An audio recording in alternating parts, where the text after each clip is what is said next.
Bonjour, nous sommes le 27 septembre 2024, le vendredi 27 septembre 2024. Une bonne journée se profile. Je vous rappelle que c'est un jour férié, fête de la communauté française. Euh, et bon, le ciel, bon, il est bon. Le ciel est bon. Il fait un petit peu, on va dire, il fait pas froid, mais il fait un petit peu humide. On va dire que c'est une bonne journée du mois de septembre. De fin septembre, on arrive bientôt au mois d'octobre. En tout cas, pour l'instant, le mois de septembre se passe plus ou moins, je ne vais pas dire bien, mais plus ou moins bien, parce que bon, je veux dire, il ne fait pas très froid tout d'un coup. On ne connaît pas encore voilà, de réelles températures froides et bon, la clarté, on en a toujours. On en a toujours de la clarté et des températures plus ou moins qui sont potables. Donc en fait, on peut travailler, faire des activités extérieures, quelles qu'elles soient, professionnelles ou autres, sans aucun problème. Alors ici, dans cette vidéo ici, je vais voir euh,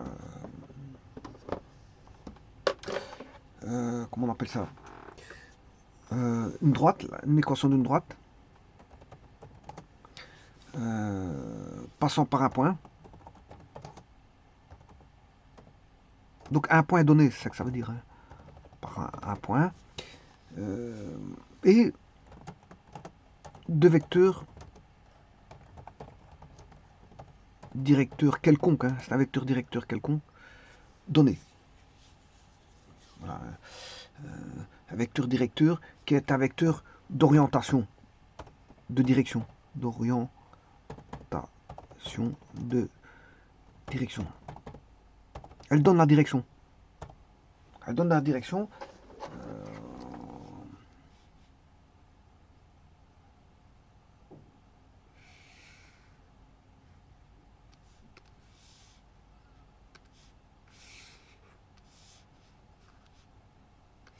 Donc qu'est-ce qui est donné? On a un point, on doit faire passer la droite par un point, voilà le point A, et on a un vecteur directeur donné, que j'appelle delta. On donne une direction, donc on a une direction et un point. Donc rien qu'avec ça, ça suffit pour dessiner l'équation de la droite. Pour avoir l'équation de la droite, mais elle sera spécifiée par rapport au vecteur directeur. Hein, par rapport au vecteur directeur. Bon. Alors le tout c'est de mettre les choses en mettre au point les choses. Tout d'abord, un repère orthonormé, un repère cartésien orthonormé étant posé dans le plan, on est dans R carré, on a X, Y, une origine, un vecteur de base, I, J. Alors qu'est-ce qu'on a? On a un point. Alors A, dans ce repère, A possède les coordonnées suivantes, X1, Y1. Alors maintenant, on a un vecteur directeur. Bon, ça c'est un point A qui est positionné quelque part. Supposons qu'il soit là. Et comme je vous ai dit, on a un vecteur directeur. Ouais, par exemple, la direction, bon, peut-être. Bon, on s'en fout du sens, hein, je vous le dis tout de suite. Point d'application, et le sens, on s'en fout.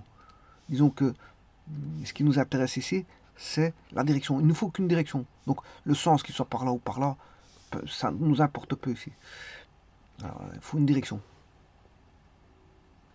Le tout, c'est d'exprimer ce vecteur delta, enfin la direction delta, par un vecteur que je vais appeler U. Alors, il faut l'expression de U dans le repère. Et dans le repère, on aura bien sûr alpha I plus bêta J. Voilà, voilà les composantes vectorielles de U et de U qui sont alpha et bêta. Donc ce qui veut dire que U a pour composante alpha, bêta. Donc vous voyez qu'on connaît quoi? On connaît les composantes vectorielles du vecteur U, c'est-à-dire de la direction delta,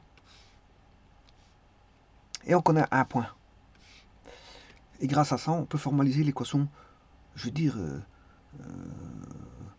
une équation paramétrique de la droite. Donc il y aura un paramètre, effectivement, parce que je vais repasser par l'équation vectorielle. Alors, pour passer par l'équation vectorielle, on est en tout linéaire, donc c'est-à-dire qu'on aura la collinéarité. Donc, avant toute chose, je vais rappeler, bon, qu'est-ce que c'est qu'un vecteur directeur. Je vous rappelle que quand on a une droite passant par deux points, généralement quand on définit une droite, bah, qu'est-ce qu'on fait? On a deux points fixes. On a deux points fixes, A, B. On essaie de rechercher bon, les différents points M. Quelle est l'expression des différents points M par rapport à une origine qui serait par exemple ici le A. Voilà. C'est-à-dire que, bon, on a une équation, bien sûr on a deux points donnés dans un repère qui est posé. Voilà, il y a un repère orthonormé qui est posé. Là, on aura x1, y1 et celui-ci x2, y2. Alors je rappelle, on a la collinéarité des, des différents points M. Il existe une infinité de points M sur la droite. Voilà. Par contre, A, il y en a un seul puisqu'il est fixe et B est fixe. Donc celui-ci est fixe. Il n'y en a qu'un seul. Là, il est fixe. Par contre, celui-ci est variable. Il a une infinité de points variables sur la droite qui sont alignés à AB. Donc M, AB sont alignés. Alors, dès le moment où on a ça, donc c'est-à-dire qu'on a un ensemble de points du plan, voilà, qui sont un ensemble de points du plan qui sont les points M du plan, qui sont alignés. Alors pour ça, on va écrire l'équation vectorielle de collinéarité. Alors pour avoir la collinéarité, bien sûr, j'ai besoin du vecteur fixe ici, AB. Ceci c'est un vecteur fixe. Hein. C'est un vecteur fixe. Et j'écrirai, il existe un seul lambda. Quand je dis un seul lambda, c'est à un lambda i correspond à un point mi. C'est-à-dire par exemple lambda 1, vous aurez m1. Lambda 2, vous aurez m2. Vous ne pouvez pas avoir deux lambda qui donnent deux points. Donc c'est une bijection des valeurs, des nombres réels vers les points du plan. On crée une bijection entre les valeurs réelles ici, les R, et les points du plan. Alors c'est pour ça que je dis que il existe un seul, hein, parce que c'est pour vous dire que un lambda correspond à un M. C'est ça que ça veut dire ici, un seul. Un seul, bien sûr, il existe un M, un seul lambda, c'est ça que je veux dire. À un M donné, il existe un seul lambda, c'est ça que je veux dire. Donc c'est pour ça que je me permets de mettre, il existe un seul. Parce que quand je dis lambda, c'est pas un seul lambda, c'est un lambda pour un point M. Un MI, il existe un seul lambda I. Voilà, ici je l'ai transformé en lambda. Alors il existe un lambda appartenant bien sûr au réel, tel qu'on est la collinéarité AM. Tout point AM est égal à lambda AB. Voilà, et on peut exprimer le point M par rapport à la droite AB. Alors, ce qu'il faut savoir ici, ça c'est ce qu'on appelle l'équation vectorielle de la droite. Qu'est-ce qu'elle va nous donner comme renseignement? Beaucoup de choses. Si je passe en composante, ben, on aura x moins m a pour coordonnées xy dans le repère R. Donc on aura x moins x1 est égal à, bien sûr, fois i, fois le vecteur i,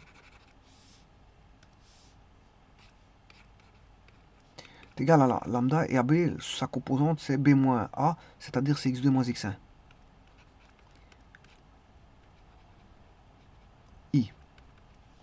Alors on aura y, idem pour les y, il suffit de recopier, même mettre tout en y, j, mais là on est en j, voilà. Attention que c'est le même lambda, c'est le même paramètre, parce que c'est, voilà, il est valable pour les i et les j, y2 moins y1, j. Bon, et là, qu'est-ce qu'on va faire? Ça, c'est l'équation, enfin, c'est l'équation vectorielle qui fournit les composantes vectorielles suivant la direction i et suivant la direction j.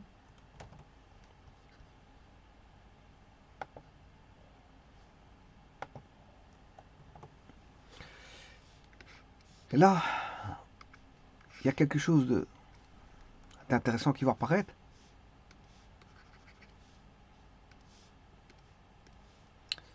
Si vous écrivez, donc là je vais éliminer les composantes, on aura x moins x1 est égal à x2 moins x1.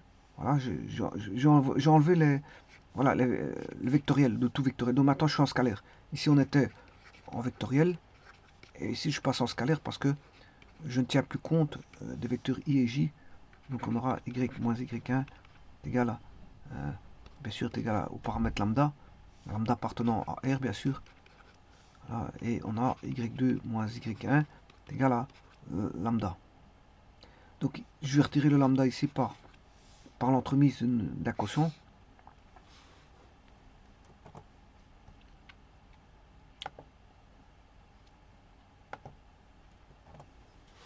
Donc on aura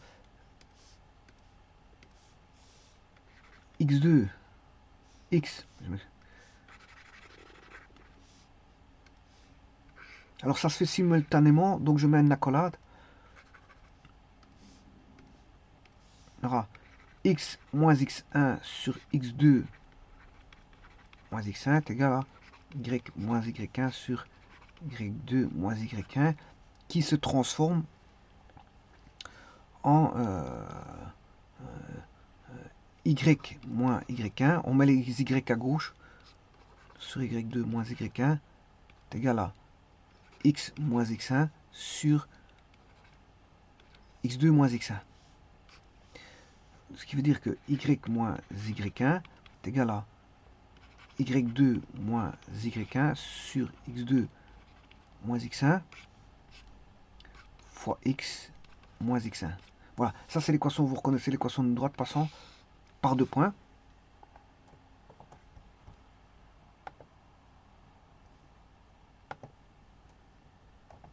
Voilà, ça c'est l'équation d'une droite passant par deux points. Droite passant par deux points donnés. On aura a, x1, y1, elle passe par le point A et par le point B, x2, y2. C'est-à-dire que si vous avez cette droite, enfin si vous avez deux points, ben vous pouvez trouver l'équation de la droite de cette façon-là. Alors maintenant, revenons à ceci. Ceci, vous aurez compris que c'est le coefficient angulaire m qui est y2 moins y1 qui est x2 moins x1 qui est égal à delta y sur delta x qui est égal à tangente alpha. Donc c'est l'angle que fait la droite avec l'horizontale. On aura voilà, xy. Je vous rappelle que l'horizontale elle est là, mais une horizontale c'est aussi une parallèle à l'axe des x. C'est aussi une horizontale. Toute horizontale à l'axe des x fait une horizontale.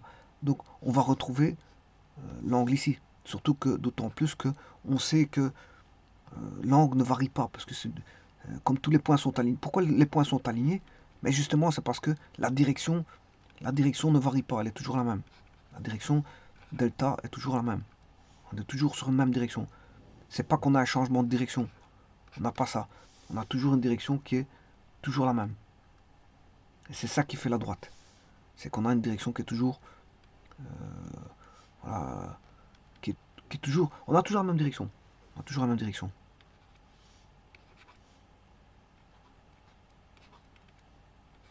Alors maintenant, on va un petit peu regarder un peu plus. Je vous rappelle donc ici, vous avez deux points.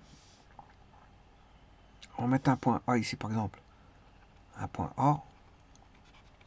A, B. Eh bien, je vous rappelle que la tangente alpha, on a un triangle rectangle. Vous reconnaissez ici B moins A, c'est-à-dire x2 moins x1. Et là, on a y2, moins y1. Donc les delta y, c'est y2 moins y1. Et on a x2 moins x1. Donc, ce qui veut dire qu'il est facile de trouver un paramètre directeur de la droite. Une direction, on peut en avoir une facile. Une facile. Une facile, c'est déjà celle-là. Celui-ci, il fait déjà ce vecteur-là. Il fait... Bon, tout vecteur proportionnel à ça fait vecteur directeur. Donc, c'est-à-dire que x2 moins x1, point virgule, y2 moins y1 est un paramètre, voilà, est un paramètre directeur de la droite. Voilà, un paramètre directeur de la droite. C'est-à-dire tout ce qui lui est proportionnel, c'est-à-dire qu'on a x2 moins x1 i plus y2 moins y1 j, et ça c'est un paramètre directeur de la droite. Alors maintenant, tout ce qui est proportionnel à ça, k appartenant à R, voilà, à R, je vais enlever le 0, hein, parce que sinon j'aurai un vecteur nul, voilà, je vais enlever le 0 pour éviter d'avoir le vecteur nul. Bon, on sait bien que tout vecteur est collinaire au vecteur nul, hein. Ça on sait bien. Mais je l'ai enlevé parce que, voilà, on a une meilleure vision des choses quand le vecteur est non nul. Donc, c'est difficile d'avoir la direction avec un vecteur nul. Voilà, on va dire ça comme ça. Donc on l'extrait. Voilà. Et là, en faisant ça, tout ce qui est k fois u, proportionnel. Alors, il n'est pas obligé de passer par A. Enfin, il n'est pas le vecteur AB, je peux le mettre ici. Voilà. Ça, c'est le vecteur AB qui n'a plus, je veux dire, il a un autre point. Il a un autre point d'application. Son point d'application, on a un vecteur libre, c'est ça que je veux dire. Le vecteur directeur est un vecteur libre. K fois U est un vecteur libre. Il n'est pas forcément lié à un point d'application. Il peut être où il veut. Du moment qu'il donne la direction parallèle, du moment qu'il est collinaire à la droite, le sens, on s'en fout. On s'en fout ici du point d'application du sens. C'est ce que je disais au départ. Ce qui est intéressant ici, c'est la direction. Alors, sur base de ça, on peut construire, voilà, l'équation de la droite, enfin l'équation paramétrique de la droite, passant par un point et de vecteurs directeurs donnés. Alors, comment on va le faire? On va le faire de manière vectorielle, encore une fois, par ce qu'on appelle la collinéarité. La collinéarité. Donc maintenant, je vais mettre équation.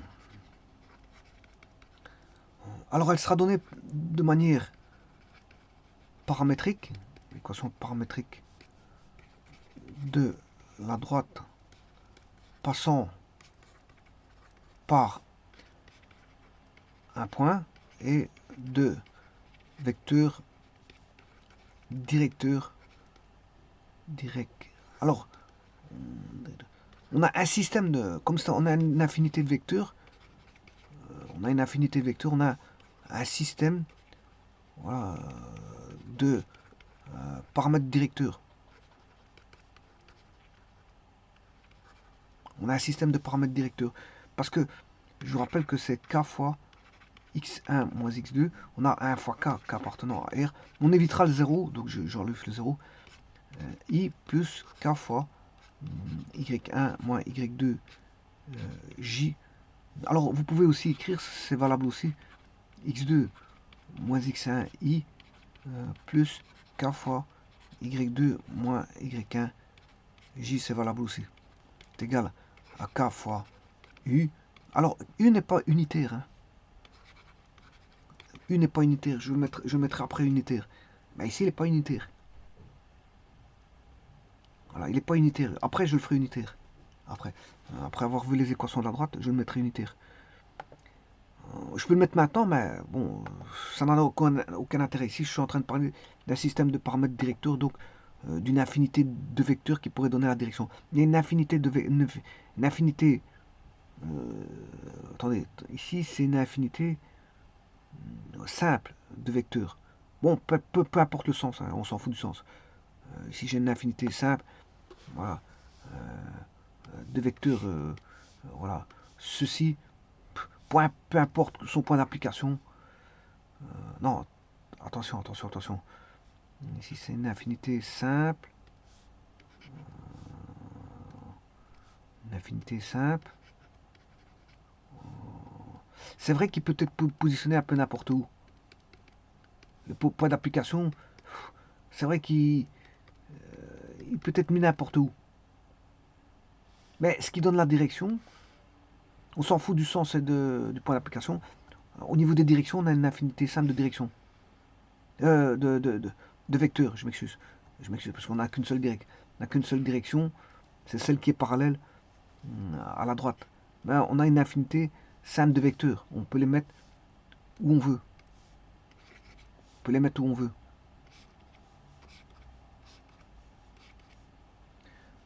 Donc on a une infinité simple de vecteurs ayant la même direction.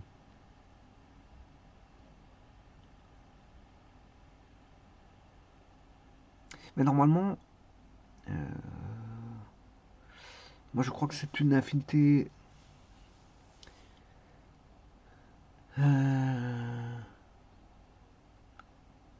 Non, en fait, à mon avis, les points d'application, on peut les mettre n'importe où. On peut le mettre ici.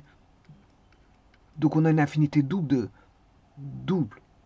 Parce que suivant une ligne, c'est une infinité simple. Mais ailleurs, c'est une infinité double. Donc c'est une infinité double dans le plan. On a une infinité double parce qu'on peut les mettre. Le point d'application, on peut le mettre où on veut. On est dans R carré, le point d'application. Si on formalise, on a une infinité double, si vous voulez, de vecteurs dans le plan. Parce que le point d'application, on peut le mettre n'importe où. Voilà. Mais on a une infinité simple par rapport à un point d'application. Je peux mettre ce vecteur-ci, ce vecteur-là, ce vecteur-là, on en a une infinité simple. Sachez qu'on peut le mettre de l'autre côté aussi.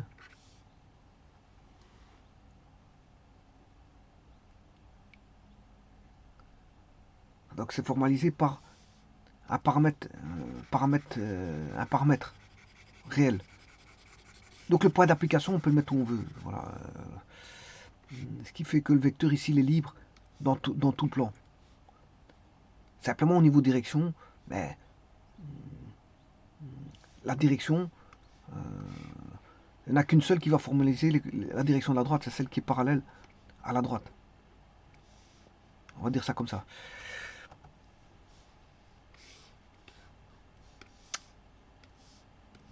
Bon, donc, qu'est-ce qu'on a? Il faut que la droite passe par un point donné, x1, y1, et de vecteur directeur donné, delta, c'est un vecteur donné par un vecteur, la direction donnée par un vecteur, alpha, i plus bêta j, c'est-à-dire que le vecteur u, il n'est pas unitaire ici, hein, je le mettrai unitaire après, u vaut alpha bêta, en composante. Alors on va formaliser la collinéarité, l'équation de collinéarité. Ils sont delta parallèle à la droite D, delta parallèle à la droite D, c'est normal parce qu'ils ont la même direction. Delta donne la direction de la droite D au travers d'un vecteur qui est U, qui est un vecteur donné par ses composantes en I et J parce qu'on est dans le plan, on est dans R carré. Donc j'écrirai que tout point M est donné par AM égale lambda U. Alors, il existe un seul M pour un... Enfin, il existe un seul lambda appartenant à R. Il existe un seul lambda appartenant à R pour un point M donné. Donc pour chaque point, on a une bijection entre des valeurs réelles et des points MI. Alors pour un lambda 1, on aura M1. Pour lambda 2, il n'existe qu'un seul point, c'est M2. Pour lambda 3, il n'existe qu'un seul point, qui est M3, etc. Donc quand je dis un seul, vous comprenez bien que c'est pour un point, parce que en vérité, le M il est variable. Le M il est variable, donc il y a une infinité de points. Voilà, X, Y. Alors, donc ici, vous voyez que je l'écris comment? J'écris la collinéarité par rapport à U. À M égale lambda U. Donc je l'écris par rapport à celui-là. Donc je spécifie tout simplement qu'il est parallèle, qu'il lui est parallèle. Alors, la,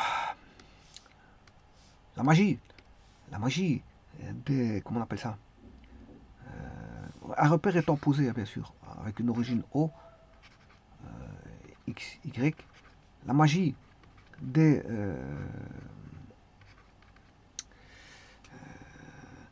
des vecteurs, des vecteurs, c'est qu'on peut passer par une origine. Alors en géométrie affine, on a une absence d'origine, voilà. Mais ici, je peux passer par une origine. Alors si j'appelle l'origine O du repère, ben, je peux repasser par l'origine AO plus OM égale lambda U. Ce qui veut dire que je vais chercher le point OM, c'est égal à lambda U moins AO, c'est-à-dire qu'on a lambda U plus OA, et voilà, on a, ici c'est l'équation, voilà, vous avez l'équation paramétrique. Alors U étant donné, bien sûr, et A étant donné. Le A étant donné. Donc on s'est trouvé, je veux dire, tout point M par l'équation paramétrique.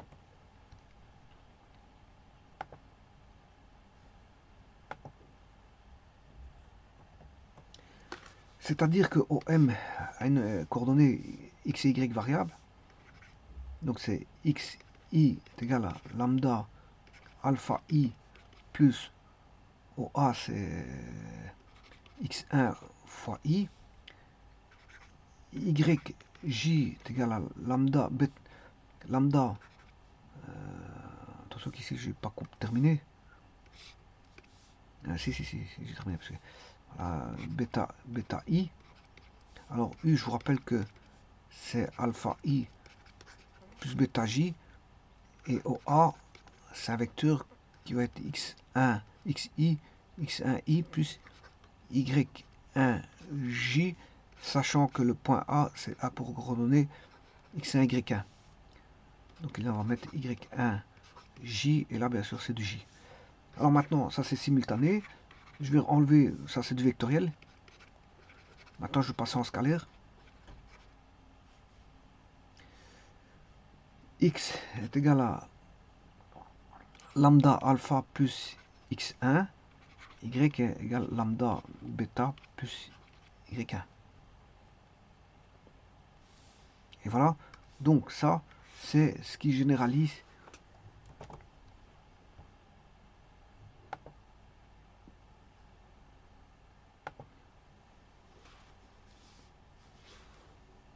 l'équation paramétrique de la droite.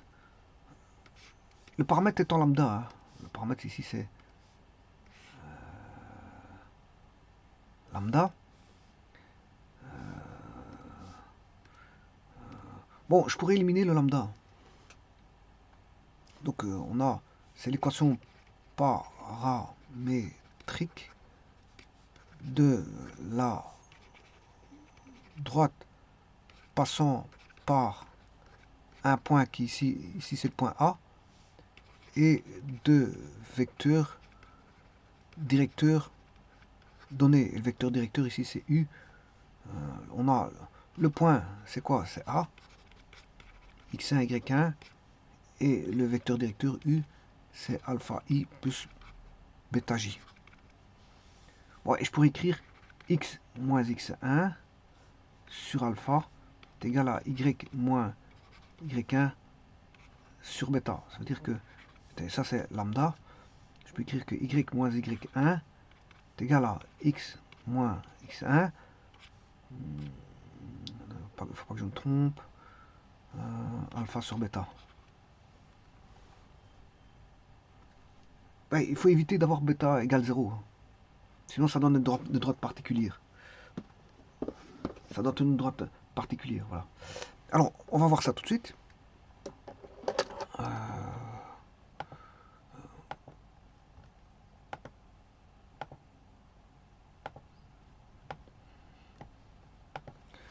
Je vais mettre un vecteur directeur.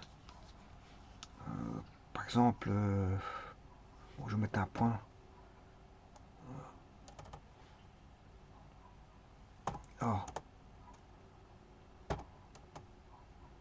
B. Bon, ici, je suis en calcul, donc ça va pas. Voilà. Alors, c'est pas bon.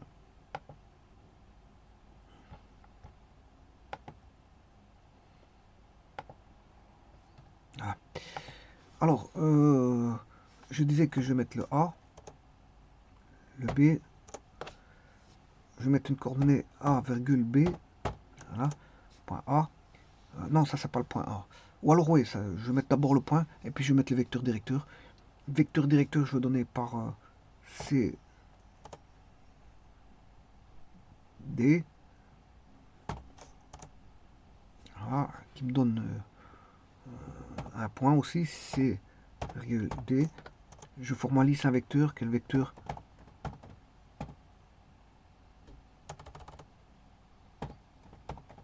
OB. Voilà. Et là, j'ai un vecteur directeur.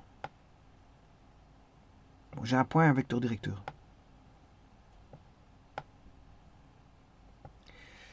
Eh bien, je vais avoir la droite. Comment je vais avoir la droite? Ben, les composantes, je les connais. Donc, je vais écrire la droite suivant y moins y1. Y1 de A, c'est B. C'est égal à alpha. Alpha, c'est le C sur le D fois X moins X1. X1, c'est A.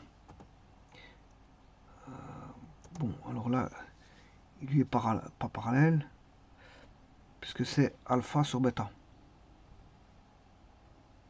Alpha sur bêta. Alors j'ai bien Y. Voilà, ça.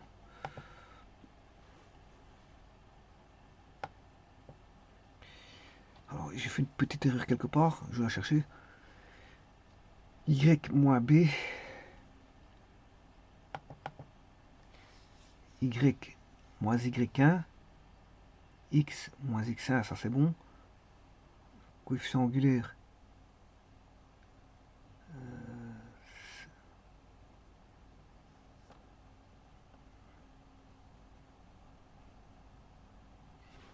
Alors, est-ce que je me suis pas trompé là?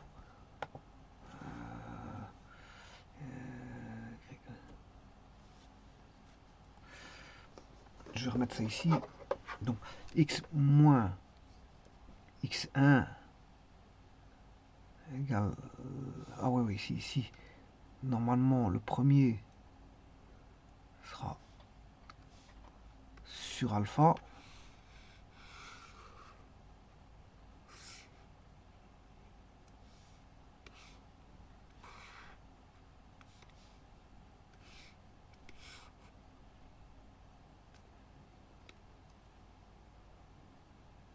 Oui, c'est bêta sur alpha, c'est bien ce que je disais.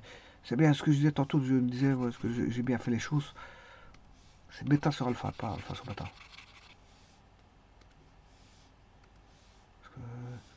J'aurais dû inverser au départ comme ça, hein, parce que bon.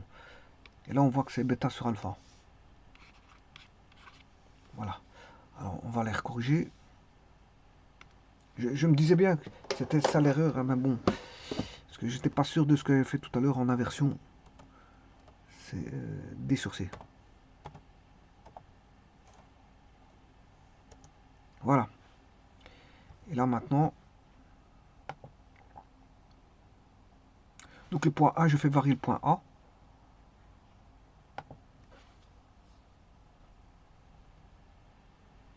Et maintenant, je change la direction du vecteur, petit instant. Alors, la direction, ça c'est la droite.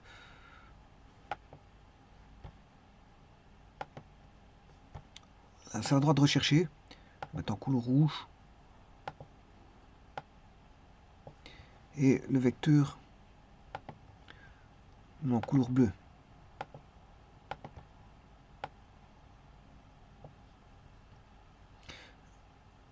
Bon, maintenant je vais laisser le point et je vais faire varier la direction.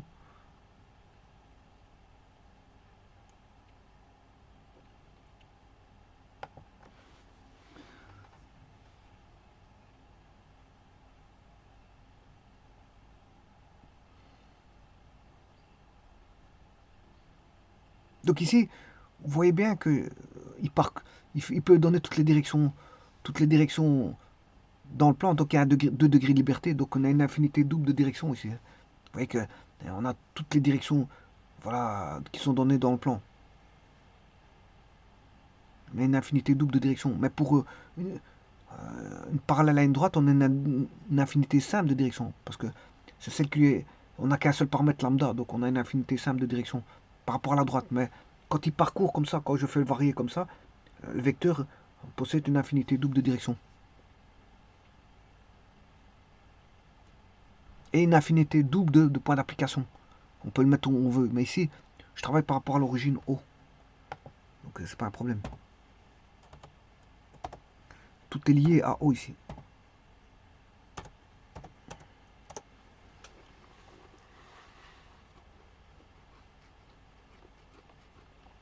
Alors maintenant, je vais arrêter ceci et je vais mettre un vecteur directeur unitaire.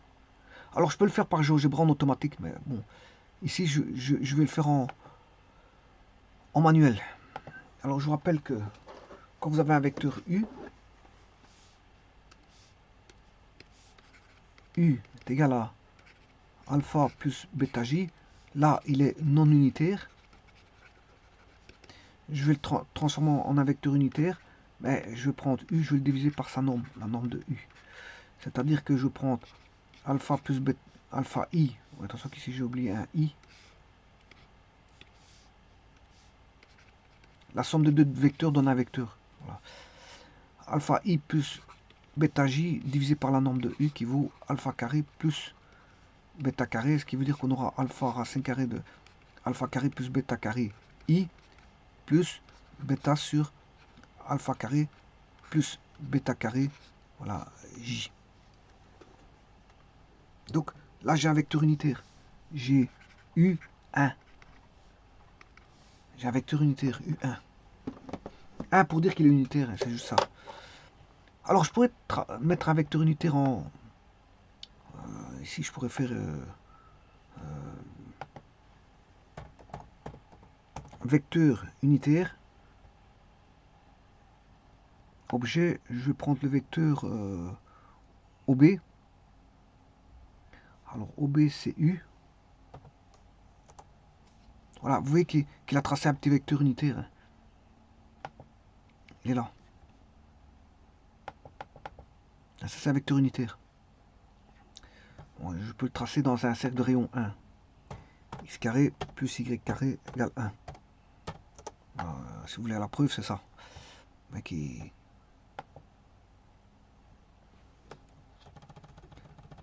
Alors maintenant, je vais le faire en manuel parce que ça c'est en automatique.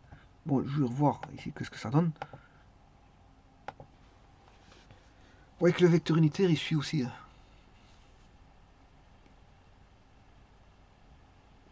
Bon, maintenant je vais le construire en manuel, mais je vais faire ce que je viens de faire. Je prends le U, je vais chercher la norme de U.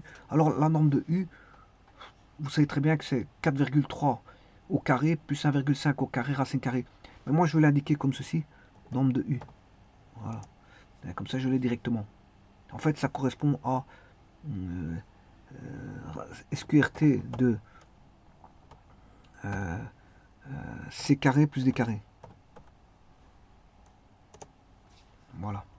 Alors je peux diviser par E ou F, donc je vais faire U divisé par E ou F. Alors je prends F, je vais calculer. Voilà. Alors je vais retirer le vecteur unitaire automatique que j'ai mis par GeoGebra. Vous voyez que ça fait bien le vecteur là. Donc cette fois-ci il est unitaire.